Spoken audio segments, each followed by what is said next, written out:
WPDE TV's earliest existence began as a dream just a few short years ago.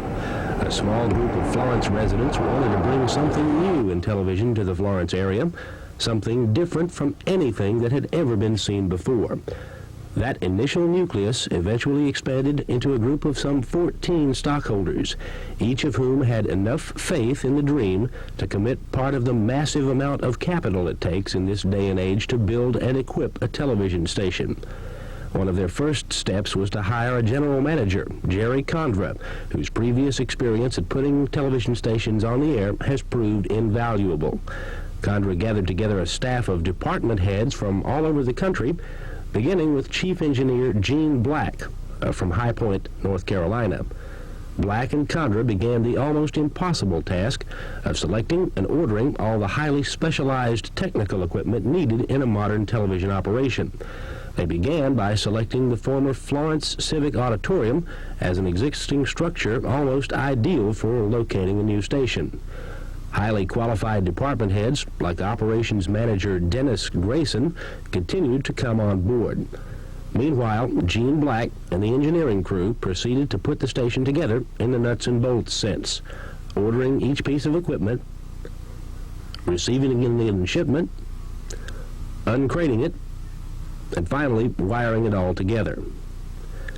While all this was going on, the news department began to take shape. Weatherman Herb Anderson was the first of the full-time anchor staff to be hired. Herb was graduated first in his class from the Television Weather School in Oklahoma City. He holds a master's degree from Jackson State University and has a wife and 2 sons. Sportscaster Al Clinch comes most immediately from Knoxville, Tennessee.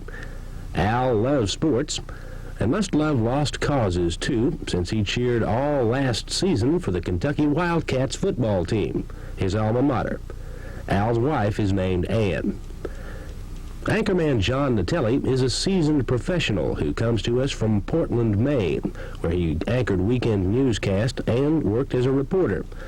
John will co-produce the early newscast each night and will produce the 11 o'clock show each weeknight. John is also married. Each of these people and many others will work together as a team to put together the best in entertainment and news programming every day and bring it all to you. They'll be aided by a series of highly sophisticated microwave relay towers, electronic videotape editors, wire machines, the area's first mobile production truck, and the area's only scanner and two-way radio-equipped news cars. Putting it all together, we hope to realize the original dream of those original few members of the community who wanted to bring something new in television to the Florence area, something different from anything that has ever been seen before. Mark Mayhew, PD 15 News.